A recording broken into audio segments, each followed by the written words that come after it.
आज हम फार्माकोलॉजी का फर्स्ट चैप्टर पढ़ रहे हैं which is the part of your final term.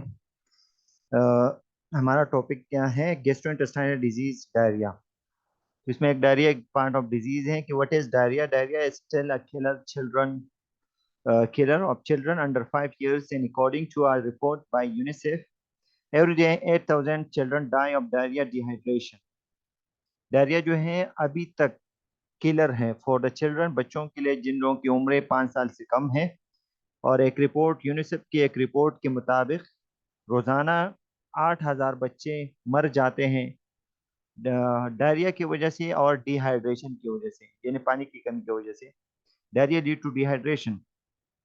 The morbidity of diarrhoea, morbidity का मतलब है बीमारी, एक है मोर्टेलिटी, उसको डिजीज को कहते हैं। The morbidity of diarrhoea has not change in the past 10 years। ये बीमारी जो डायरिया है अभी तक इसमें कोई तब्दीली नहीं आई 10 सालों से। Prevalence in Pakistan is still at 42.8%, and only 20.8% mother are using ORS। जो पाकिस्तान में अभी तक जिसकी प्रेविलेंस है तकरीबन 42.8% है, और 20.8% मदर्स जो है वो सिर्फ ORS यूज करते हैं। ORS का मतलब, ORS जो कंटेनिंग, जो आपको स्टोर में मिल जाते हैं, जो containing combination form of salt and sugar containing होती हैं, which is use for the diarrhoea. Pakistan with 4,65,000 estimated annual child deaths in 2008। Pakistan में 4,65,000 एस्टिमेटेड बच्चे मर गए थे 2008 में। is the fourth highest burden of child mortality in the world। सबसे यानी सबसे ज्यादा अमवात जो है, चौथे नंबर पे था पाकिस्तान दुनिया में। Death from diarrhoea is preventable. Diarrhoea से हम अमवात को बचा सकते हैं, अमवात को में कमी ला सकते हैं, provided that timely and appropriate care is provided. अगर हम टाइमली और सही इलाज मुआलजा जो है प्रोवाइड करते हैं, करा लेते हैं, then we can prevent the diarrhoea. हम डायरिया पे कंट्रोल कर सकते हैं।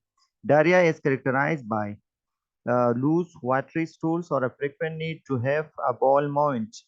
डायरिया का इसके जो अलामात है उसमें लूज हैं, पानी की तरह स्टूल हो सकते हैं, या frequent need to have bowel movement, या बार बार बावल मोमेंट होती है, यानी एब्डोमिनल मोमेंट होती है, पेरिस्टालसिस मोमेंट बढ़ जाती है, यानी ऐसे लगता है कि जैसे गैसेस वगैरह हो। It is usually last a few days and open disappear without any treatment.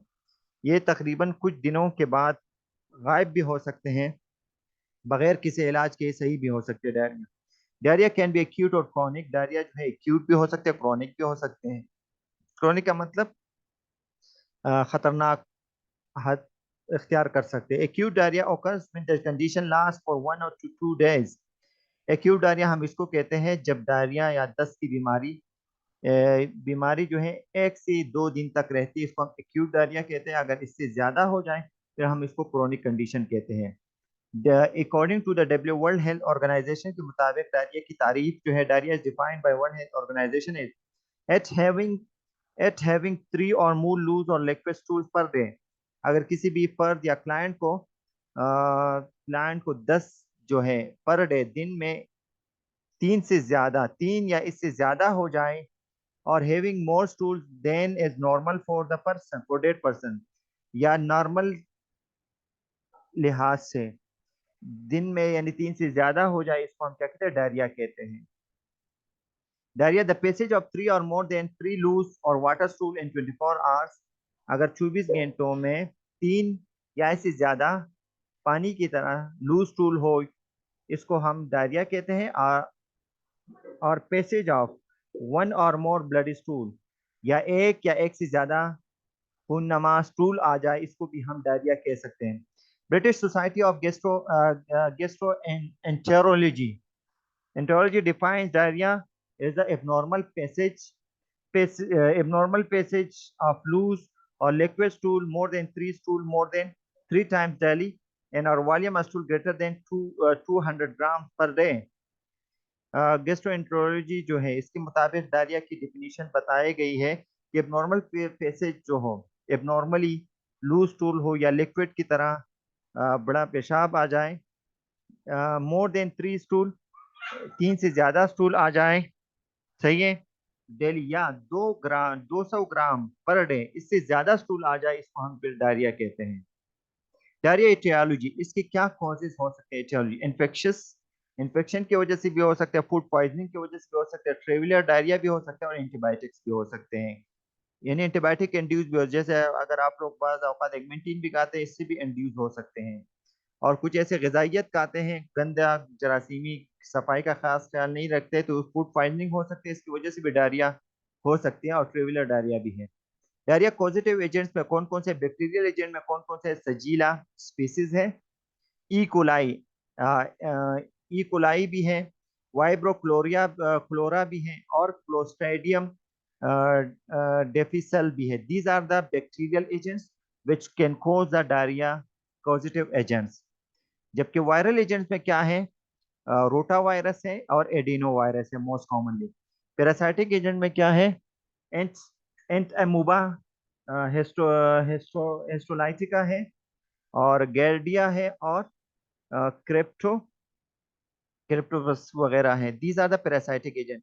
लेकिन पैरासाइटिक एजेंट में मोस्ट कॉमनली जो है एंट एमोबा है, एंड अमेबिक डायसेंट्री जो करा सकती है। पैथोफिजियोलॉजी ऑफ डायरिया क्या है? Diarrhoea is the result of reduce water. Diarrhoea जो है पानी की कमी की वजह से आ सकती है। Reduce water absorption by the bowel, आपका जो लार्ज या स्मॉल इंटेस्टाइन जो है, इसमें एब्जॉर्प्शन की कमी आ जाए, इसकी कमी की वजह से डायरिया हो सकती है। और इंक्रीज वाटर सिक्रीशंस, या पानी के बहाव जो है जिस्म से ज्यादा हो जाए। ब्लडी डायरिया भी है और वाटर डायरिया भी हो सकती है, लेकिन जो इसमें ज्यादा खतरनाक जो है watery as compare to bloody diarrhoea ज्यादा है। लेकिन क्रोनिक कंडीशन में ब्लडी डायरिया होता है, और इनिशियल कंडीशन में वाटरी डायरिया होता रहता है। तो ये मैकेनिज्म आप लोग खुद पढ़ लीजिए गूगल से कि what's are the mechanism of the bloody diarrhoea and what are the mechanism of the watery diarrhoea. इन लोगों ने सिर्फ डायग्रामिकली शक्ल में दिया गया है, इन लोगों ने एक्सप्लेन नहीं किया है, सही है ये वाली। हमारे जो मेन टारगेट है फार्माकोलॉजिकल थेरेपी में एंटी डायरियल ड्रग्स। तो एंटी डायरियल ड्रग्स में कॉमन अप्रोच ऑफ डायरिया हमारे पास क्या क्या, कौन कौन से अप्रोचेज हैं हम डायरिया के लिए यूज कर सकते हैं? करेक्ट फ्लूइड वॉल्यूम, अगर पेशेंट जो है, अगर पर्सन जो है डिहाइड्रेटेड हो, तो इसके हम करेक्शन करते हैं, फ्लूइड को, वॉल्यूम की कमी को करेक्शन करते हैं, either bye by the side of ORS वगैरह प्रोवाइड करते हैं, या नॉर्मल सलाइन लगाते हैं, या रिंगर लैक्टेट वगैरह आईवी फ्लूइड लगाते हैं। अगर सीवियर कंडीशन है तो हम आईवी फ्लूइड की तरफ चलते हैं। अगर एक्यूट टाइप कंडीशन हो तो हम ओरली हाइड्रेट करते हैं पेशेंट को। करेक्ट न्यूट्रिशनल स्टेटस को भी करेक्ट कर लेते हैं, सही है, सॉफ्ट गज़ा, लिक्विड डाइट वगैरह दे देते हैं, और मीट वगैरह, गोश्त वगैरह से परहेज देते हैं। Increase digestive enzymes, mucosal cell preparation करते हैं। ड्रग थेरेपी में dependent upon very specific approach. Specific approach में हमारे पास क्या है? स्पेसिफिक अप्रोच में हमारे पास एंटी माइक्रोबियल थेरेपी है, और नॉन स्पेसिफिक अप्रोच में एंटी डायरियल है, वो अभी देखते हैं वो कौन कौन। Specific anti microbial anti diarrhoeal treatment, vibrio cholera के लिए हम टेट्रासाइक्लिन यूज करते हैं, जो ड्रग ड्रग इंटरेक्शन देखते हैं इसमें। और इसके अलावा कोट्रीमेक्साजोल देते हैं। और मेडिकल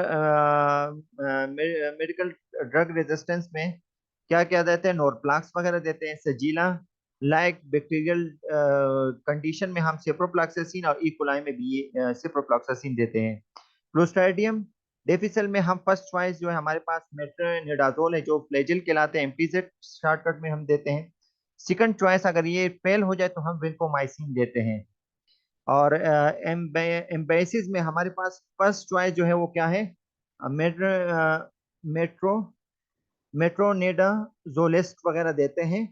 और गाइडिया में हमारे पास टेनेडाजोल और एमपीजेड वगैरह यानी फ्लैजिल वगैरह दे सकते हैं।